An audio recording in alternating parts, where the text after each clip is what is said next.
सिंह जी,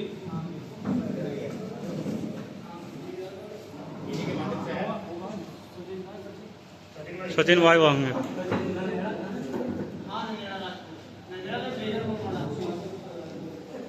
हमारे साथियों, सैंतली में हम लोग थे और सैंतली से सूचना ये थी कि हम लोगों को ननहेड़ा कार्यक्रम में जाना है, लेकिन उससे पहले रईस भाई से मुलाकात रास्ते में, और रईस भाई का ये कहना कि आपको हमारे यहाँ कार्यक्रम में आना है, और ये बहुत शॉर्ट नोट पे इस कार्यक्रम में आना आपसे मिलना हुआ। और यहाँ आकर के मुझे लगा था भाई किसी शायर का एक शेर है कि मोहब्बत का अगर इम्कान होता तो घर में मीर का दीवान होता, और तुम्हारी महफिल में आकर के सोचते हैं ना आते तो बड़ा नुकसान होता। हमारे साथियों, अपनी बात को शुरू करने से पहले इस दुनिया को शांति का उपदेश देने वाले करुणा के सागर तथागत गौतम बुद्ध के चरणों में वंदन करते हुए,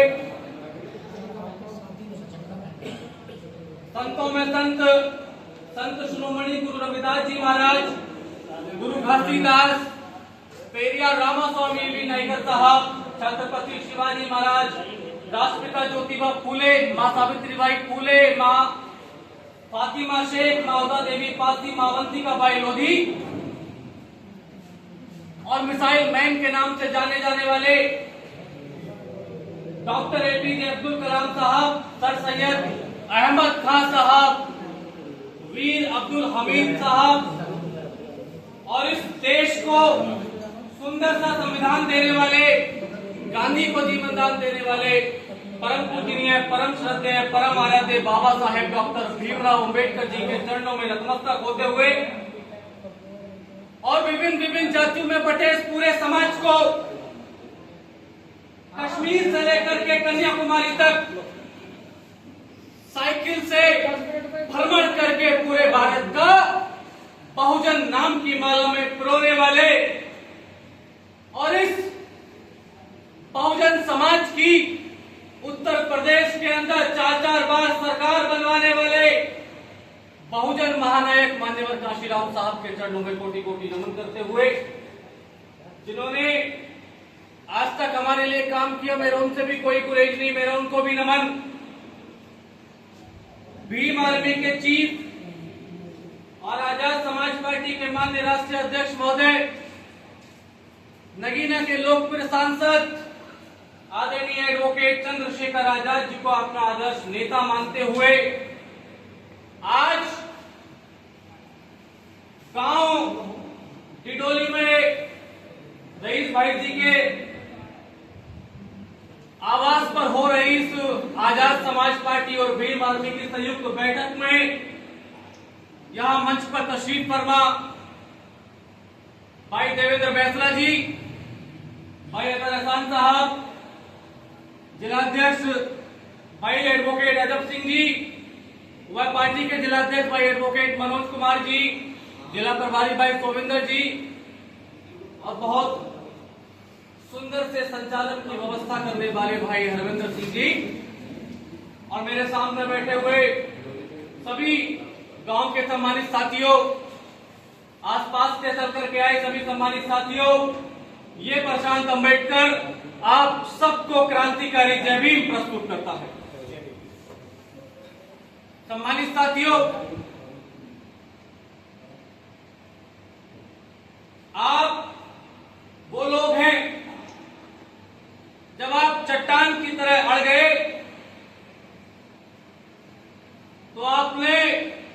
मान्यवर काशीराम साहब द्वारा बनाए हुए राजनीतिक दल की 4 और उत्तर प्रदेश में सरकार बना दी। आप वो लोग हैं, जब आप एक झंडे के नीचे आ गए, मैं दोनों समाज से बात कर रहा हूं, या मुस्लिम समाज के लोग भी हैं, मैं उनसे भी मुखातिब हूं। आप वो लोग हैं, जब आप एक झंडे के नीचे आ गए तो आपने 2012 में समाजवादी पार्टी की पूर्ण बहुमत की सरकार बना दी। आप वो लोग हैं जब आप एकजुट हो गए और एक झंडे के नीचे आ गए तो जिसको कोई जानता भी नहीं था, जो बाहर से आकर के हमारे बीच में चुनाव लड़े, कुंवर दानिश अली जी,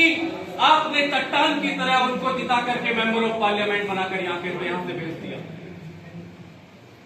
लेकिन एक बहुत बड़ा सवाल जो आप और हमारे बीच मंडरा रहा है और एक अकाबरीन खामोशी है जिसको समझना पड़ेगा कि 2012 के बाद से लेकर के ऐसा क्या हो गया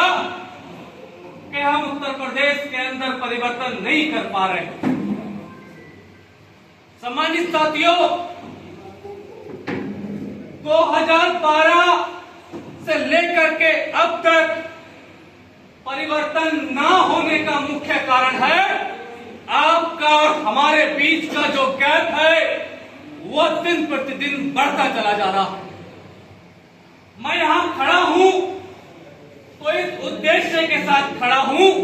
कि शायद आप मेरी बात से मुखातिब होंगे और ये सोचेंगे हमारे जाने के बाद कि कोई प्रशांत अंबेडकर नाम का व्यक्ति, कोई हमारे हमउम्र व्यक्ति, हमसे छोटी उम्र का व्यक्ति हमसे कह करके गया था कि आखिर बात क्या है कि हमारे बीच का जो फासला है वो बढ़ता चला जा रहा। सम्मानित साथियों, भारतीय जनता पार्टी अनेकों कानून आपके और हमारे खिलाफ लाने पर उतारू है। वो 3 तलाक लेकर के आए, वो सीए और एनआरसी जैसे काले कानून लेकर के आए, उन्होंने SC/ST एक्ट को खत्म करने की साजिशें रची,